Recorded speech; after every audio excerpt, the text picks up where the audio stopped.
5 p.m., so we'll go ahead and get started. Good evening. The City of Fort Lauderdale Historic Preservation Board will be conducting a virtual Historic Preservation Board meeting tonight. The public can view the live stream of this meeting at www.fortlauderdale.gov/FLTV.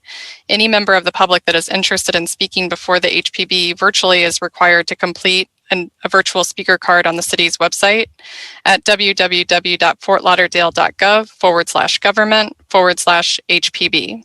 If you have trouble signing up, please email planning@fortlauderdale.gov or call 954-828-5265. Please provide your name and address. If you cannot be identified, you will not be provided access to the meeting. Participants, please remember to mute yourself if you are not speaking and silence any other devices so we do not hear interference. I will now turn it over to the chair to start the meeting. Thank you so much. We'll call the meeting to order at 5:01. Barbara, do you mind leading us in tonight's Pledge of Allegiance? No, if I can remember it. If you start it, we'll all chime in. Just hum it. Yeah, right. If I falter, please help. I pledge allegiance to the flag of the United States of America, and to the republic for which it stands, one nation, under God, indivisible, with liberty and justice for all. Thank you so much. I appreciate that. All right, so let's talk about the minutes from our last meeting. Were there any modifications or changes to those minutes? Did everybody have a chance to review them? If not, I would entertain a motion to approve. Are we talking about the 21st or the meeting before that? No, we were talking about the monthly meeting from December, not the special meeting, correct. I move that we approve the minutes. All right, moved by Ms. Lyons. Do we have a second to that motion? Second. Thank you, Mr. Marcus, for seconding. All those in favor signify by saying aye. Aye. Any opposed? Motion carries. The minutes are approved. With that, can we please, Jamie, are you on? Can we call the roll and determine quorum, please? Sure. Ms. Lyons? Here, present. Mr. Marcus? Here. Present. Mr. Carney? I saw Mr. Carney here. Yeah, he's there. Right He's here. muted. He's muted. Okay, but he's there. I see him. Mr. Parker? Present.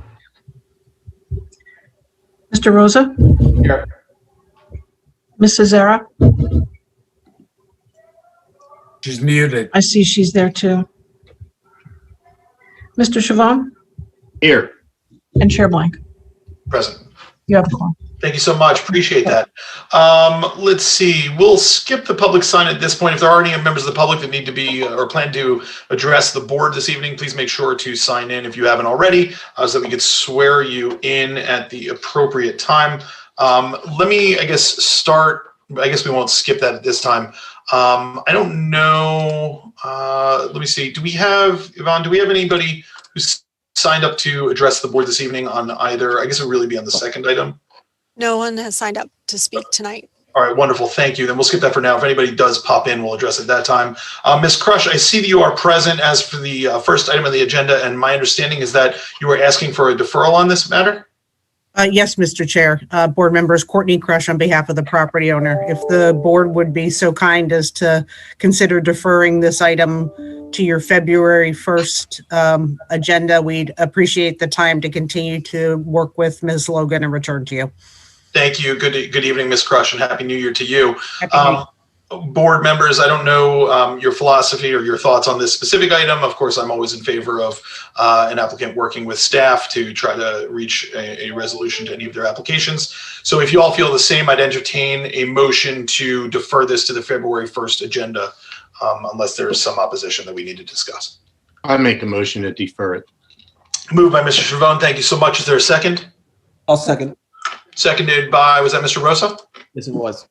Thanks, Richard. All right, seconded by Mr. Rosa. All those in favor, please signify by saying aye. Aye. Thank you. Any opposed? Any abstain? All right, that motion will carry. Ms. Crush, thank you so much for appearing this evening.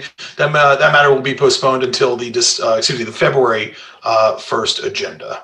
Thank you very much. Mr. Chair, a question. Yeah, hi, Mr. Marcus. A question for Ms. Crush. Should we keep these documents or will you have new ones next time? The documents, the drawings that we have. I imagine there will be some additional documentation, and I'm happy to reproduce what you already have if that's more convenient, but I do believe what you have, some of what you have in terms of a site plan will be relevant in February. So I can either recreate a full package or supplement, whatever you all would prefer.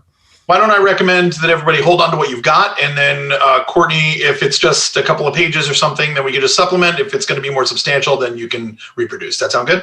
Understood. Yes. Great. Thank you. We'll try to save a tree or a shrub or something. Yes. Thank you so much. Thank you. Thank you, Mr. All right. So the second item on the agenda is the historic designation of Rivermont as an archaeological site. Case number UDP HPD 20004. It's an archaeological site designation of Rivermont at 1016 Waverly Road. And I do believe that we have a special guest to present on this item, if I'm not mistaken. Mr. Carr, you still with us? Chair. Yes. I'll be just giving an overview, and then I'll see if Bob would like to add anything to that. And we also have Patricia Zeiler from the Fort Lauderdale Historical Society as well. Great. Then Trish, you want to go ahead and present the staff report? Sure. So this item is for the archaeological site designation for the property located at 1016 Waverly Road. It's in the Sailboat Bend Historic District. The property is situated on the north bank of the New River and is currently a vacant lot with the intent to use the lot as a public park. Specific plans for the public park have not been developed just yet, but it is recommended by Bob Carr, who's the author of the designation report, to implement a passive park with this particular lot with minimal ground disturbance and provide interpretive signage for the archaeological site, as well as to maintain gate posts in the lower level of the existing wall to retain a physical historic archaeological feature on the site. And you can see on the screen the image of the existing site and the image of the existing wall. The former wall, you'll see in a later photo, was actually a lot lower, but you can see the lower portion, just the base of the wall, was what existed previously. I'll just move to the next slide. So this just shows some of the intact or the artifacts that were discovered on the site. These are included in the historic designation report. And there are features that are associated with the indigenous Tequesta culture, which occurs throughout the Rivermont site. And here's the photo I was referring to before, which shows the structure that previously existed on the site. It was built, it's thought to be constructed in the 1910s, and it was located in the Waverly Place subdivision. And you can see the historic photo, which is the black and white photo, which shows the wall that was there. And then the photo below is what the house looked like prior to demolition in 2015, which was approved by the City Commission. The Rivermont site is eligible for local designation as an archaeological site under criteria A in our ULDR, and that criterion lists that its value as a significant reminder of the cultural or archaeological heritage of the city, state, or nation. And this site is thought to be able to provide information related to prehistoric diets, technology, settlement patterns, as well as environmental information related to prehistoric ecology. So Bob Carr is on the line, and he can help expand on this or answer questions. He did prepare the report that's included in your packets, and he's also he's conducted archaeological reviews and testing on this site as well. We also have Patricia Zeiler from the Fort Lauderdale Historical Society, who has been helpful in coordinating this with Bob under our consulting contract with that organization. So if you'd like to, Bob, we'll let you speak if you have anything to add to what I've already told the board about. Well, Tricia, I think that was a good overview. I think what's important for the board to know is this is one of the few Tequesta sites preserved in Broward County and in the coastal eastern part of Broward County. It's certainly one of the most significant sites that have been documented, going back as early as 1903 was some of the first documentation of the site. So we know that the site is very important archaeologically and scientifically, and also to the indigenous people, interest from the Seminoles and Miccosukees. So they look to us for the leadership in creating this archaeological park, because they believe, and we believe, that this is a very important asset for the community and for the state. Just to add, something else that we will be pursuing is a nomination to the National Register of Historic Places. And that was actually going to be my question, that I guess I'll address when we get there. Was I wanted you to talk a little bit more about that, but actually maybe that's a good segue. Trish, can you talk a little bit, or Bob, I'm sorry. And again, Bob, thank you for joining us this evening, but can either one of you talk about the interplay between our recommendation for approval here, that the site be designated as an archaeological site, and how that would affect or interplay with the designation as on the National Historic Register? Well, I can answer that the National Register nomination is a standalone application. It certainly augments and helps that there's a local designation, but it's not a critical part of that designation process. Okay. And the local designation actually provides additional protection to the site. And at the local level, we will review anything that's proposed to be developed on the site, including the park. Right, and what's important about that is that the National Register only provides a limited level of protection, despite being on the National Register. So the local designation is actually more important in terms of protecting the site. I see. Great, thank you for that input. Okay, Trish or Bob, anything else you want to add at this time regarding this application? I don't have anything additional. Yeah, I think, and we're here, we can answer any questions you might have. Yeah, I'd ask you to stick around. Wonderful. Yvonne, I'll check back with you. Is there anybody from the public who's seeking to speak on this issue that's signed up yet? And if not, I'm going to ask if there are members of the public present who wish to be heard on this item, please click the raise hand button so that we know to bring you over and have you sworn in. No one has signed up, so if the attendees indicate they wish to speak, they can go ahead. All right, I don't see any hands raised. We'll keep an eye on that, but it appears that nobody wants to be heard, so we'll close the public comment section. I will turn it over to the board for any questions, comments, or inquiries that they might have of Trish or Bob or just in general. I have a question. Please, Tim. The question I have is, with this new designation this is a city-owned piece of property, so the city owns it to begin with, and they, like any individual, can do what they want with it, determine what they feel is the best use. My question is, with the new designation, will that have any effect, or does that change anything about what can go on around that particular piece of land after it's an archaeological designation versus just a piece of property right now? In terms of, I know that it's in Sailboat Bend, I know it's in a historic district, but we also know that there's conversations about that wanting to be changed. So my curiosity is, with this new designation, if it moves forward, is there anything in the books that says, for instance, you can't have anything close to it, around it, shade, blah, blah, blah, sky rights, whatever? Does it put it in a new category, or do all things remain the same as they are today as far as anything outside that property? The only thing, well, obviously it's within the historic district already, so the parcels that directly abut it are already under that ordinance that deals with the Sailboat Bend Historic District. But we do also have something in our code that states that any new development that happens to properties abutting or surrounding a designated historic site, that we do have the opportunity to review that. So you may have seen a review and comment application come before you before for a new development that is occurring next to a historic property. Most recently, I think in the summer, we had one that was a temporary fire station next to the Bonnet House. So in that case, we provide a review.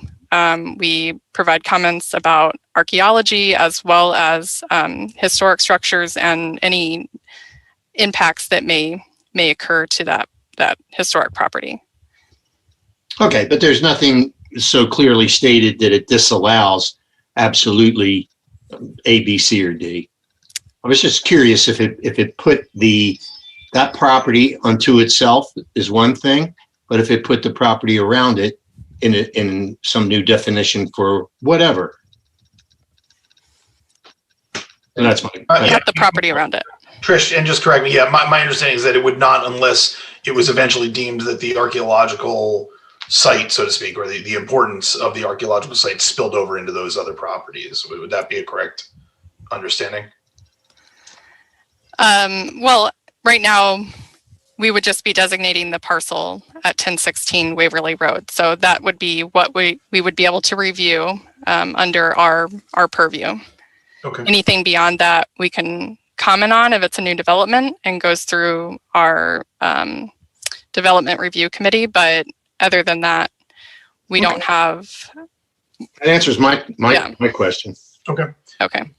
Thank you, Trish, and thank you, Mr. Chabon, for your question. Mr. Marcus, I see you raise your hand. Yes, thank you, Mr. Blank. I wanted to commend Mr. Carr on a really excellent report. I think it was done a few years ago, but it really gave a wonderful background on the Indians in Florida, pretty much the most complete I've ever seen. My one question, and this is probably really directed more towards Tricia, is I understand the house still remains on the property. Is that correct? No, the house was demolished in 2015. Okay, that was my question.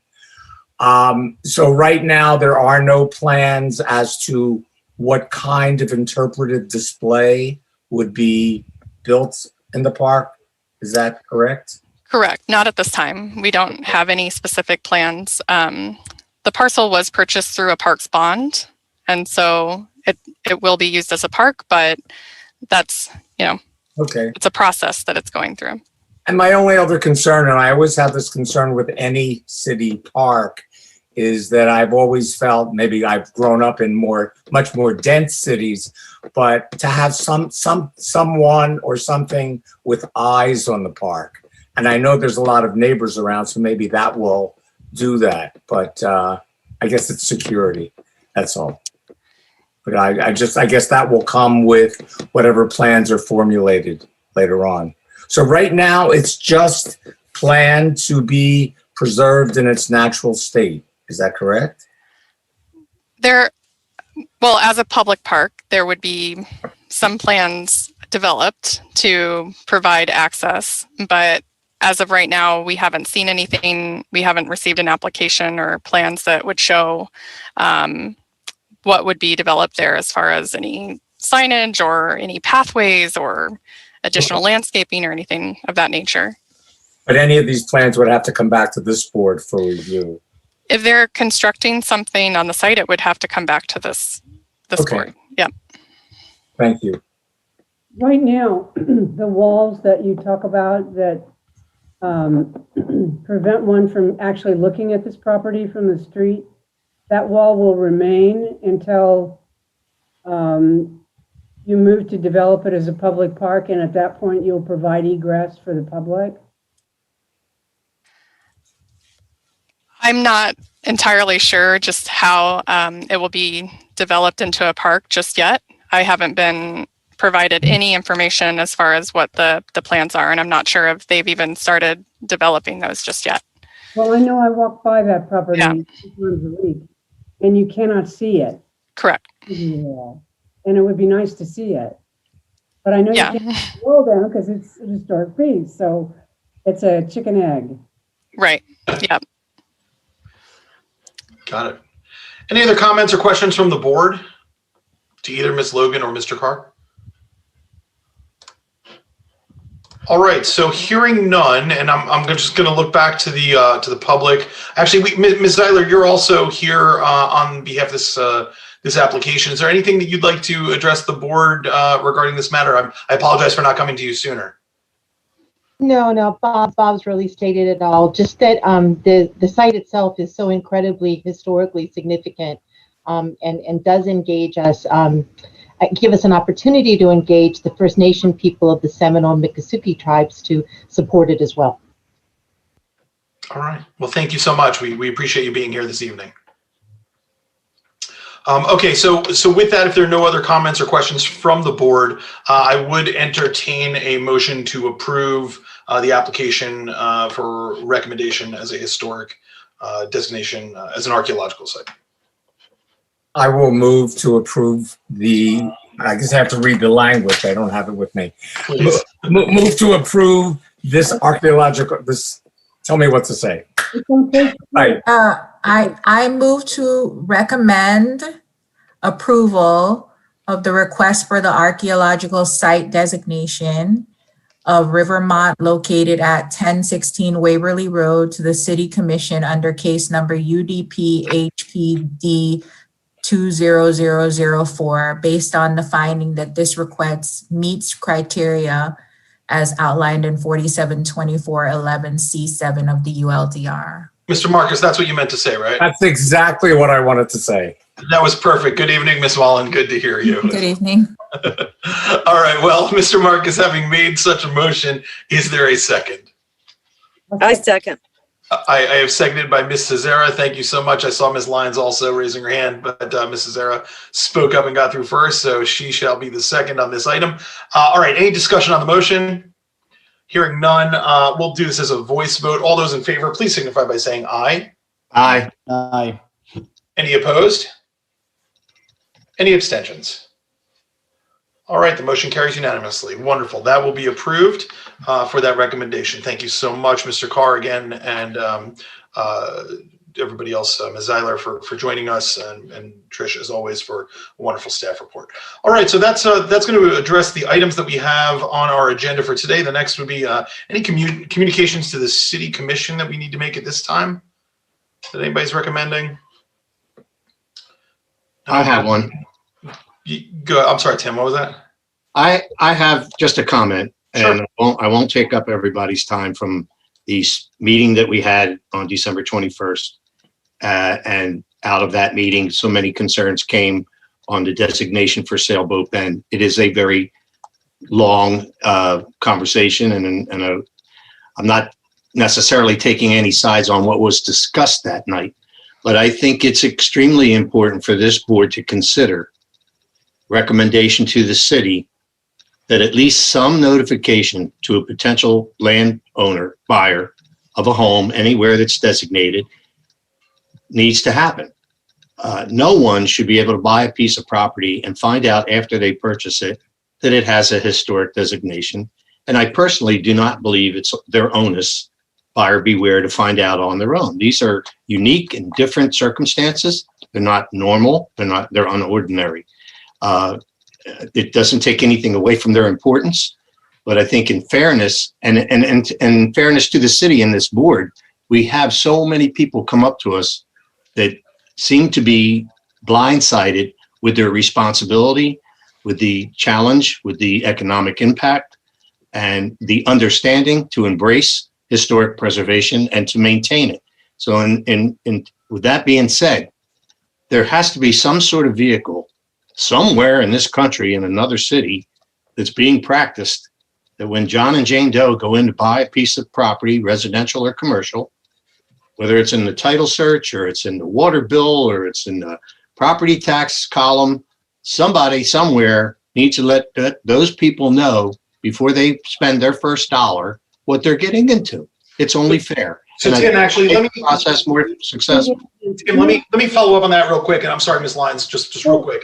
A while ago, Trish, I'm going to just turn to you real quick. We had spoken with a member of the property appraiser's office who had come in and addressed the board. And Tim, I don't remember if you were on the board yet or not. I was. And I wonder if there was follow up on that as to whether or not they were acting on that to put a designation on the property appraiser's site for each piece of property. If it were in a historic district or potentially historic homes, that would be shown. Do we have any update on that item? Yes, that's something that they are working on. They've been hesitant to actually put it on the property appraiser's website until they get coordination with all of the counties to do the same. So there's been, what's that? They're hesitant to do that until they get coordination statewide? No, all of the counties all of the municipalities in the county. Okay. I apologize. No, that's okay. Misspoke. And so there's been a delay in getting that information incorporated into the property appraiser's website, but I believe they have everything they need from Fort Lauderdale to move forward with our aspect. It's just they wanted to do a comprehensive rollout of all of the municipalities and all of the historic sites. Trish, let me ask you a quick question here, and I'm going to show my ignorance with this question, and I apologize for that. But are there other cities with boards similar to ours that we should be working with to push this item to the property appraiser through these municipalities, where the boards such as ours, if we reached out to the board of, let's say, I don't know, Cooper City or Hollywood or whatever it might be, Coral Springs, to say, look, this is an idea that we feel strongly about. We would hope that you do as well. We ask you to reach out to your commission, to then push to the property appraiser. Is that something or communication that you think would be beneficial? And if so, could you help us coordinate that? Because I think that that's something that this board would be in favor of. Throughout Broward County, there are several other certified local governments, just like the city of Fort Lauderdale. And then Broward County itself is also a certified local government. I can check in back with the property appraiser's office just to see what the status is, if they're still having any issues, and if they could give me an update on when they think they may be able to get this rolled out. And I can report back next month. Yeah, that would be great. And Tim, to your point, this would be my intent. When we hear back from Trish and we kind of have an idea of where the property appraiser stands, if that's the same position they're taking, then I believe the communication to the city from this board would be a recommendation that the city send communication to its sister municipalities, encouraging them to join in this effort so that we can have this information placed to the property appraiser's site.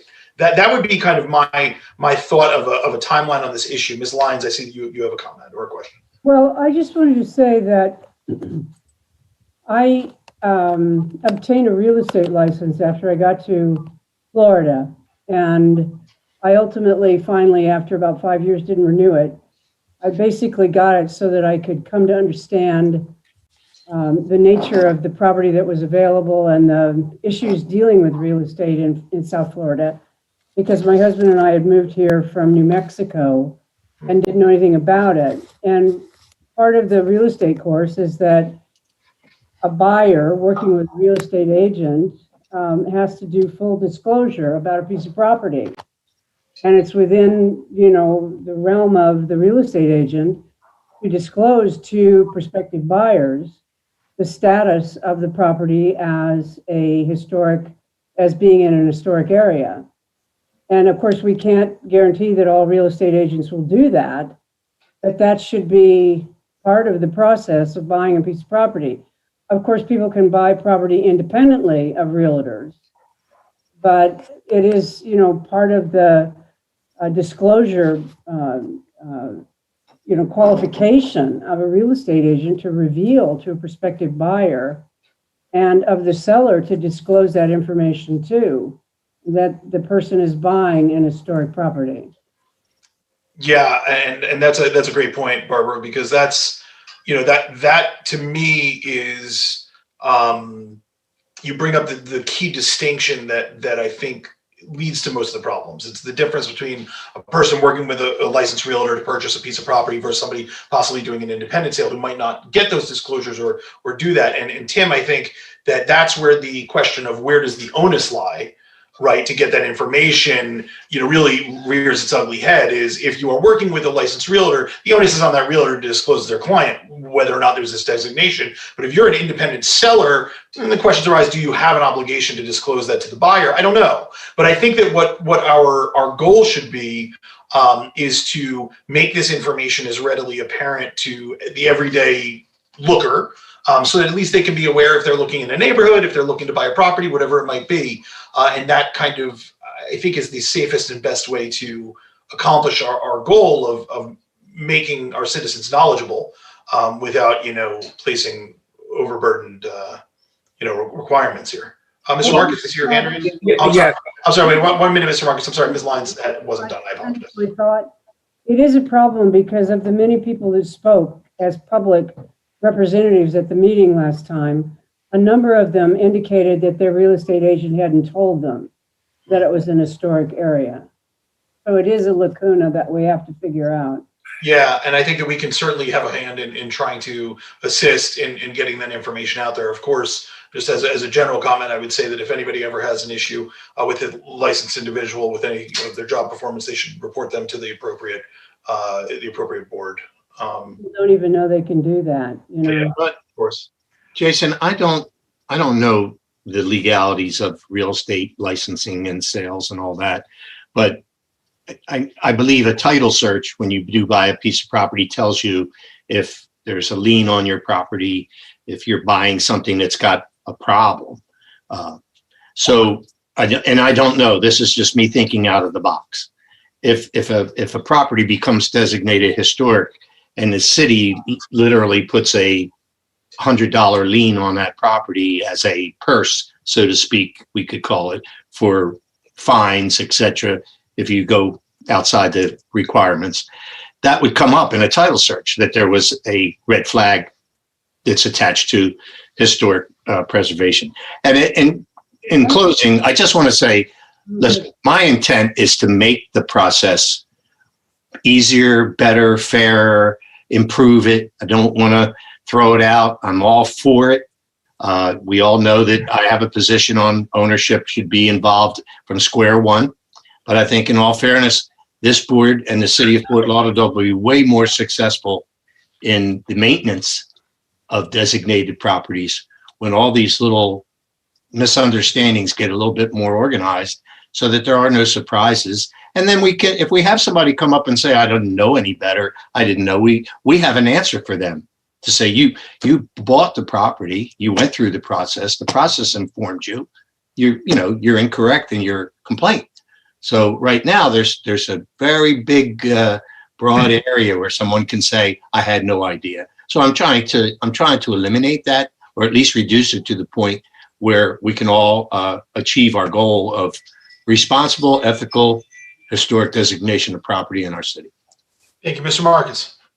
I just wanted to add my 2 cents into this commentary. As long as I've sat on the board, we've had this same problem. Way before these neighborhood meetings, we've always had people come in applying something to the historic board and complaining that they didn't know anything.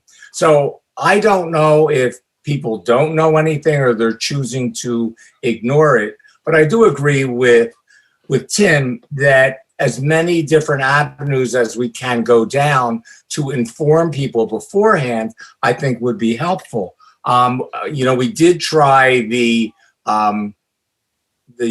county, and I'm glad to hear that they're working on it. I wish they would work on it a little bit faster. But we also talked about the Board of Realtors. And I don't know if you know anything about this, Barbara, because I really don't. But we did have a realtor on the board a few years ago who suggested that maybe there's a way through the executive leadership of the Board of Realtors to somehow tell people what's happening, because a lot of the time, I'm not pointing fingers, but a lot of the realtors have not been telling their clients, as you well know from our meeting last week. So I don't know if there's any other avenue to pursue in terms of the realtors. I'm really asking more than saying. I wouldn't think so, not through the realtors. I mean, it is an obligation of every real estate agent. Full disclosure is an obligation. Right. If you don't meet that obligation, they can be fined or their license can be taken away. But I think prospective buyers who find themselves in a situation of having purchased a property that is historic or in an historic district, and hasn't been made aware of it, probably also doesn't realize that they can report the realtor. Right. Well, I think It impacts their value. I mean, seriously, a real estate agent has to, full disclosure, anything that impacts the value of the property, if there's anything that's threatening to its, But it's not happening. Well, I want to make sure that we don't go too far outside the bounds of our kind of mission here. I think it's important that we know that that's an issue, but that's not really an issue for us, right? I think that the issue for us is to work through whatever avenues we can to get this information out there, and I want to focus on that. We know that we have an avenue, at least one avenue, through the Broward County Property Appraiser to do that. So I think that we should continue down that path for now. Let's work on trying to get that designation identified on the BCPA page. So that when somebody goes to look at the property, they'll see that little button or that tag that says historic designation or historic district or historic property, whatever it might be. So at least the potential buyer or the looker can then be aware. So Trish, I look forward to hearing back from you as to the other municipalities, trying to figure out who maybe our points of contact would be. And I will see what we can find out from the BCPA in the meantime about kind of where they stand on this as well. Good evening. Yep. I also will add that we do have information available on the city's GIS website, where if you click on the actual parcel, you can see the property details, and under the community and development section, there is information about your zoning and the fact that you are in the Sailboat Bend Historic District. So it is available through the city's resources. We're just trying to also put it with BCPA.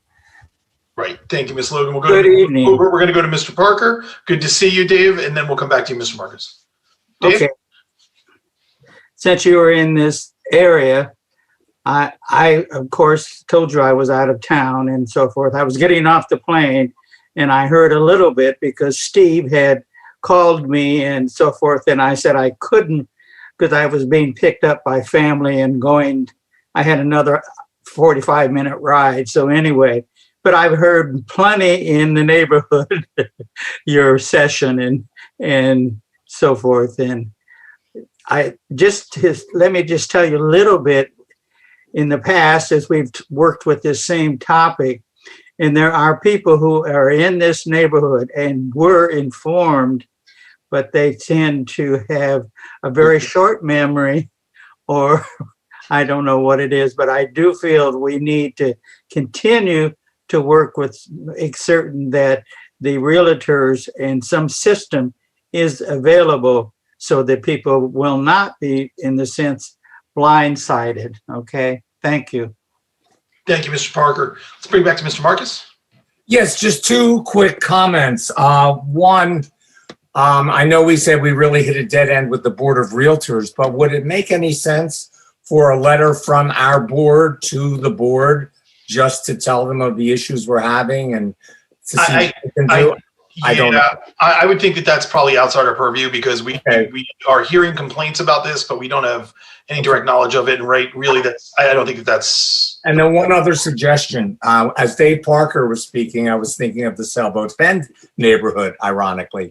And I'm just wondering if through your neighborhood association, there must be realtors who specialize in Sailboat Bend or who work there very often. Can somehow the word get out, like we're saying, that to inform prospective clients that they are purchasing in a designated historic district? We could post a huge sign. Nobody will read it. Saying if you buy here, you're buying into an historic district. Right. Yeah, but then they'll say they didn't see the sign. There's signs everywhere. I know. I know, as I say in the past, this has always been a problem, but in terms, and there are some realtors, of course, as you've heard from some of the people who have bought in this neighborhood, said that realtors will not come into the neighborhood, will not sell, and you heard all that kind of stuff. I don't want to repeat all that there. But, honesty is a lost characteristic anymore. But these people, a lot of them do know, because they know and they make statements that the value of property is going down and all these kinds of things, which you've heard plenty of this stuff. But when you look at it down here, this neighborhood has gone up. I can tell you, when I bought here, the police didn't even want to come in our neighborhood years ago. So take some of this with a grain of thought, you know. Well, what I would say, and Dave, I'm going to be quite honest, is I don't think that we should talk about this anymore tonight. I think that this is an issue that we're going to see come up for us. I think it's an issue that we're going to deal with going forward with other items on our agenda. But as far as communication to the city commission right now, I don't think this is anything I don't think there is anything for us to send them. Trish, I definitely look forward to hearing back from you on that issue, that we may develop a communication moving forward. We would then move on, and we kind of already have kind of moved into the good of the city of Fort Lauderdale section of our agenda. And I think that we've kind of addressed that there is, concerns about the Sailboat Bend Historic District. We know that it's an issue. It's an issue that's come before this board in many different forms and ways over the years. The intent of the meeting on the 27th was really to discuss the proposed changes so that we could have a deeper understanding of the changes, so that this board, when the item comes before us for consideration that would entail a vote, could be fully informed.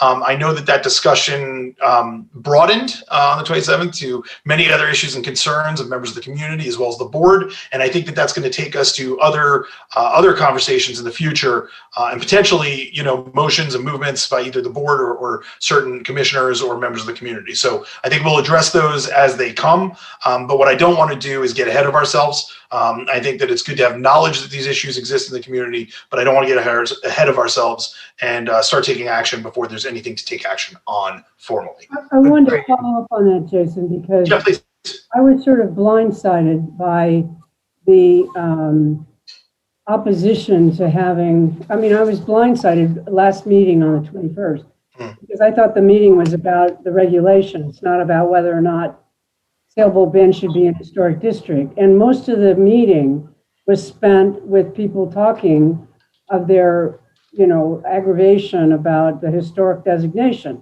So I think we have to reschedule a discussion that we were planning to have on the 21st again. And I'm happy to do that, because that was, the intent of that meeting, like you said, was to focus on the regulation, to review it so that we had a full understanding, so that when it came before the board, and that was really initially, based on Mr. Chavone's, comments, where he thought we needed to have that more in-depth conversation about these changes so that we had a full understanding before it came to us for a vote. So I thought that was a good idea for that special meeting. Again, I apologize for not being able to attend. A last minute matter with work came up, but I think that if the board feels that it would be beneficial to have another meeting, assign a special meeting again to focus on the discussion of the regulation and the changes to the regulations, I'm happy to do that. I have no problem doing that. Well, we didn't discuss them at all, and we were, we had a discussion at the meeting as to what the agenda really was, and most of the discussion was taken up by people objecting to the historic designation of Sailboat Bend. So I really don't think we had a thorough discussion of what was the agenda, and I couldn't figure out how that got confused. How the agenda was always the agenda, so I didn't understand how it became a discussion of whether Sailboat Bend should be an historic district. Does anybody have any revelations about that? I think everything went sideways somehow. I don't have an explanation for you, but I know that no one did that day, and I think we just had 10 pounds of stuff in a 5-pound bag that night, and maybe we need to go back with 2 5-pound bags and start over. I wanted to chime in here because I'm having a different take on this. I agree with Barbara on the one hand that it was very concerning that the meeting went sideways when we all thought it was going in one direction. But obviously there's a lot of built up feelings, so to speak, in the Sailboat Bend neighborhood that came out at our meeting. My only concern about having another meeting about what we wanted to talk about is that I have a feeling it would probably get hijacked the same way as the first meeting did.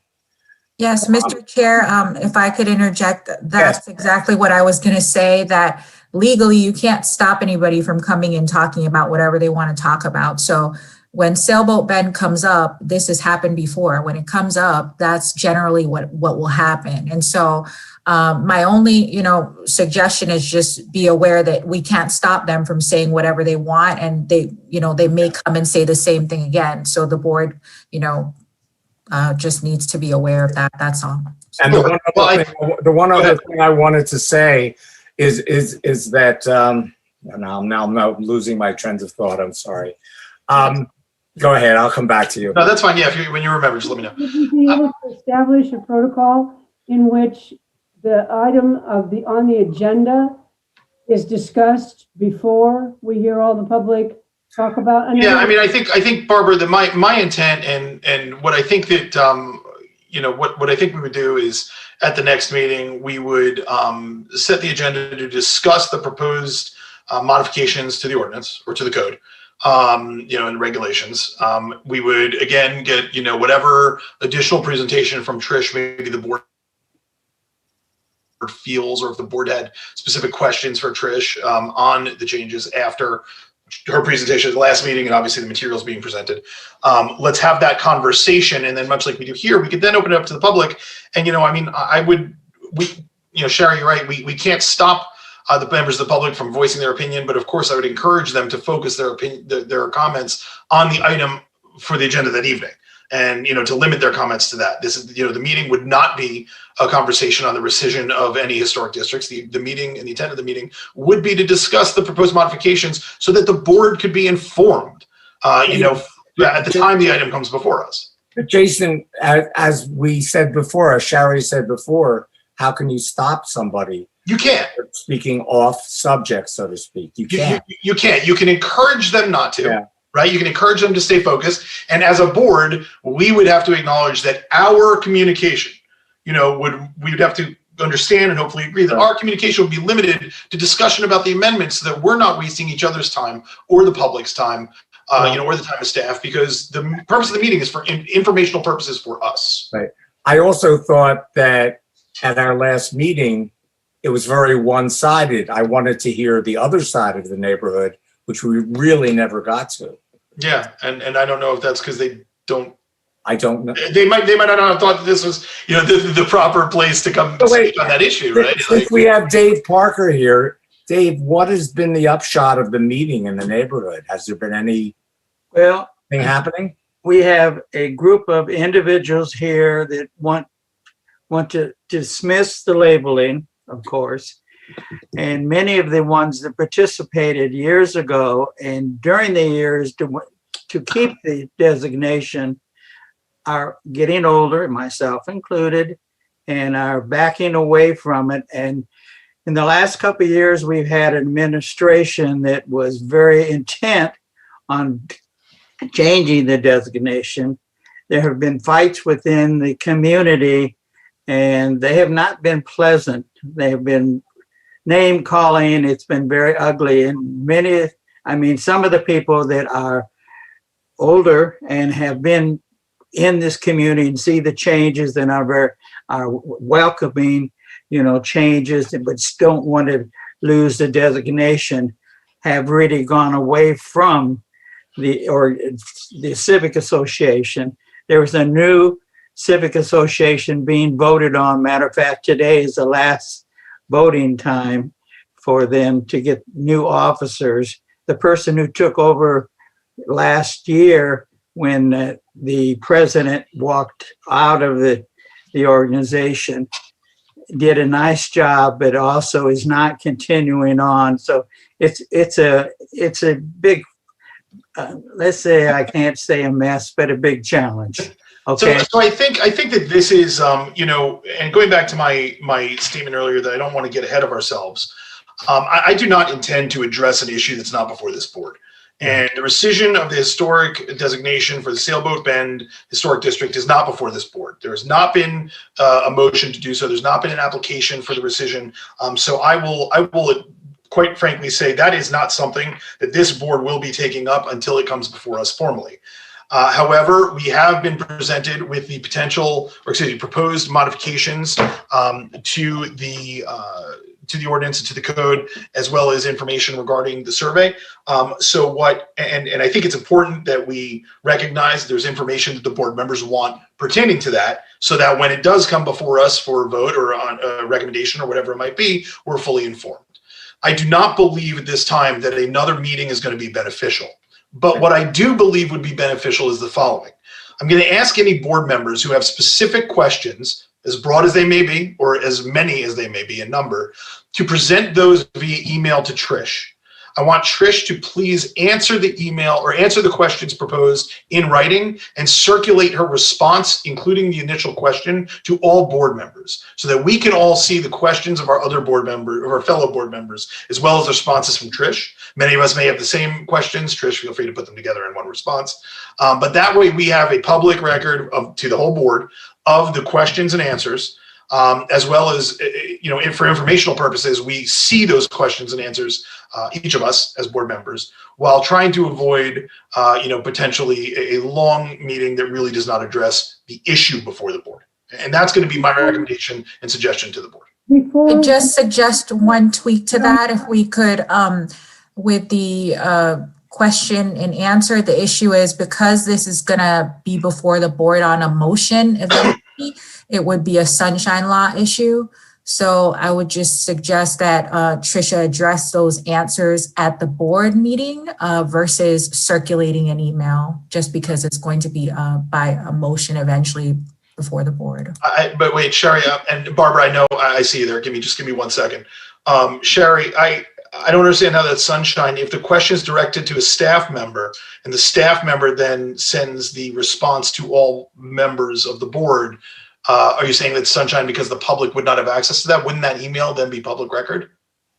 Well, the issue is that because of the fact that the staff member is now behaving as a liaison between the other board members, that's not allowed by virtue of the sunshine law. I understand. And if the email communication were to be sent initially, or the question initially directed to Trish on an email with all of the board members listed, that would not be in violation. Would you agree with that at that point? Well, the board member can send an email to Tricia.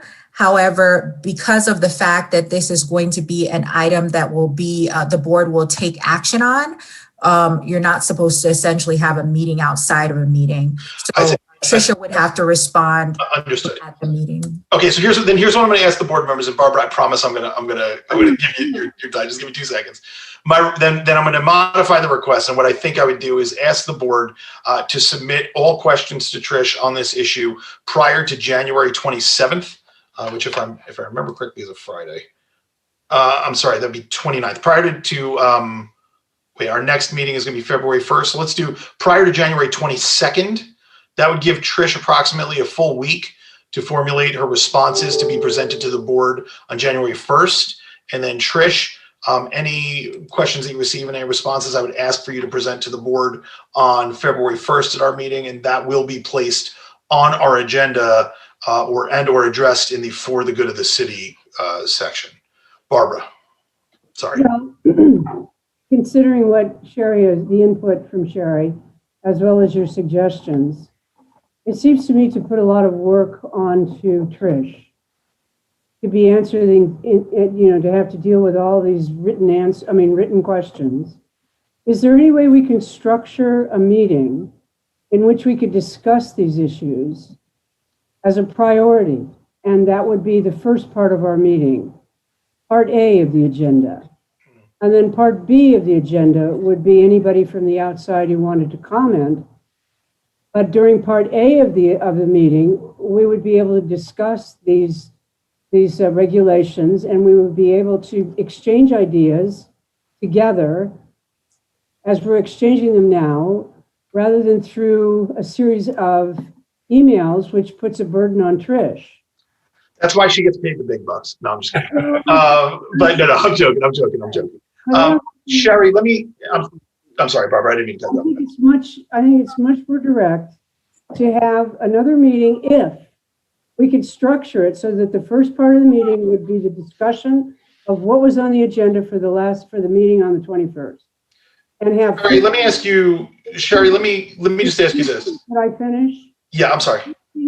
15 minutes, 20 minutes of discussion, have our questions ready, interact with our questions so that Trish can answer them, and then open the meeting to part 2 of the agenda, which is anybody from the outside to say what they want.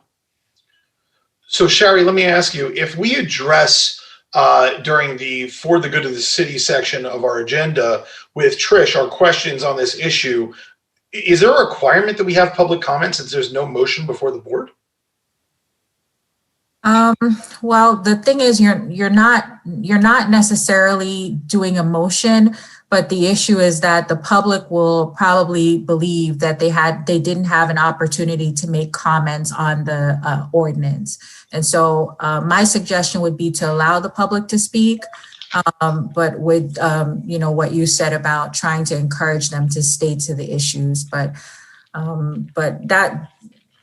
So let me just be clear on your response. Let me just be clear. Hang on. Let me just be clear in your response. No, there is no requirement that we have public comment if we are simply discussing question and answers and having a conversation during For the Good of the City on this issue, because this is not up for a vote before the board. This is purely informational. So I'm correct. There is no requirement for public comment at that time, right? No, not at that time. When you do the motion itself, then yes. Correct. Okay. So then, Barbara, I think that kind of addresses it. What we can do is take the For the Good of the City segment out of turn on that day, address it at the top of the agenda so members of the public can be present. If they want to hear about the conversation, we will not be entertaining public comment at that time. The public time for public comment on the issue would be when it comes before the board for a vote. But I think that it's important for us to have that conversation on the item that we intend to discuss on 21st. And if what Sherry is saying, they can address any issue they want, I understand that.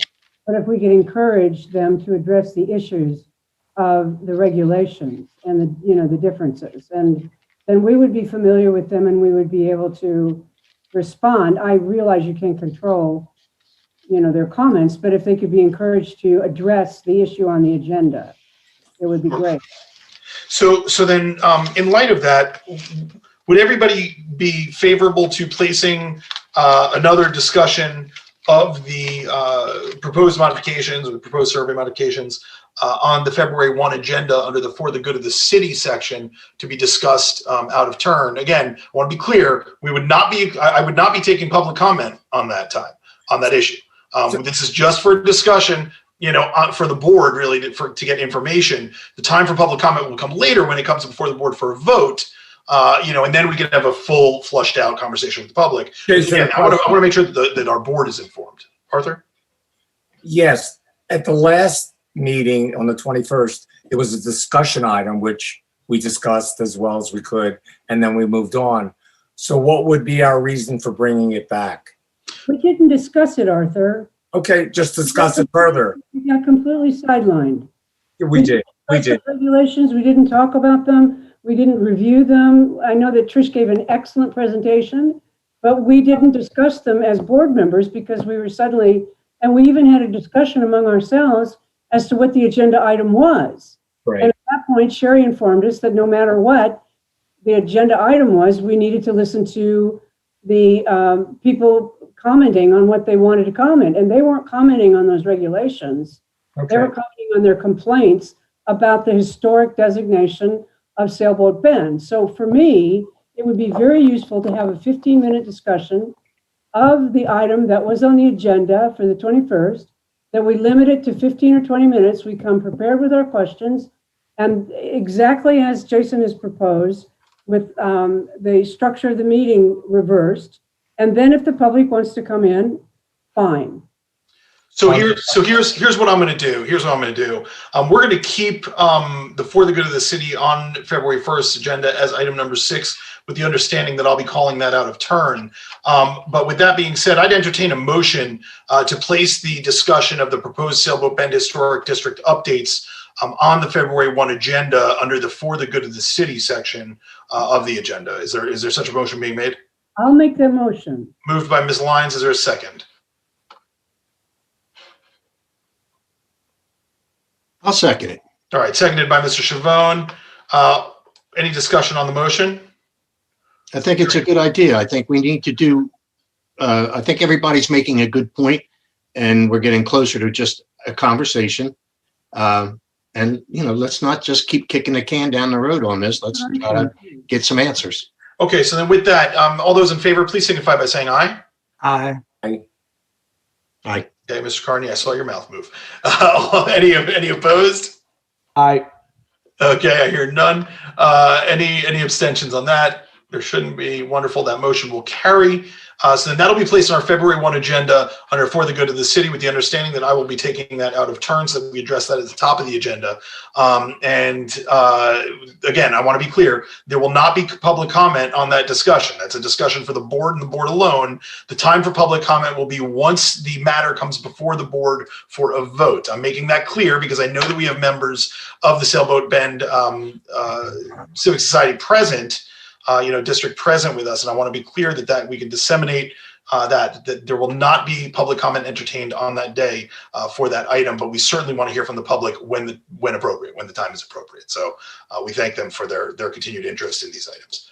Okay, anything else? I'm sorry, go ahead, Trish. Just to clarify, I've given a couple of presentations up to this point on this matter. You are not and I'm not entirely sure what else to put together. I'm sorry. And that's something I meant to say.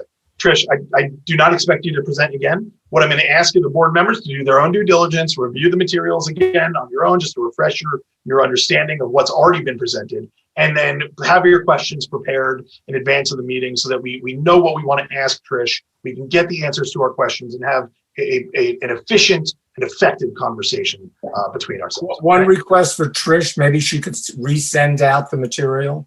That would be sure. That'd be great. That would be great. Okay. I'll do that. Great. So we're all going to work together. We're going to get to this. We're going to get our understanding. We're going to get our questions answered. We're going to do this right. All right. And Jason, yes, you have to show up at the next meeting. I was just going to say, I may have another work matter that pops up, Arthur, so have fun with that. No, I'm kidding. I will be there. Okay. Any other matters for the good of the city that this board needs to address at this time? All right. Hearing none and seeing no other items on our agenda this evening, it's wonderful to see you all. I would entertain a motion to adjourn. Move to adjourn. Hallelujah. Mr. Marcus moves. Thank you so much. Meeting will be adjourned at 6:02 p.m. Great seeing you all. Thank you, everybody. Be safe. We'll talk soon. Thank you, Jason and Trish and everybody else. Good seeing everybody. Bye, y'all.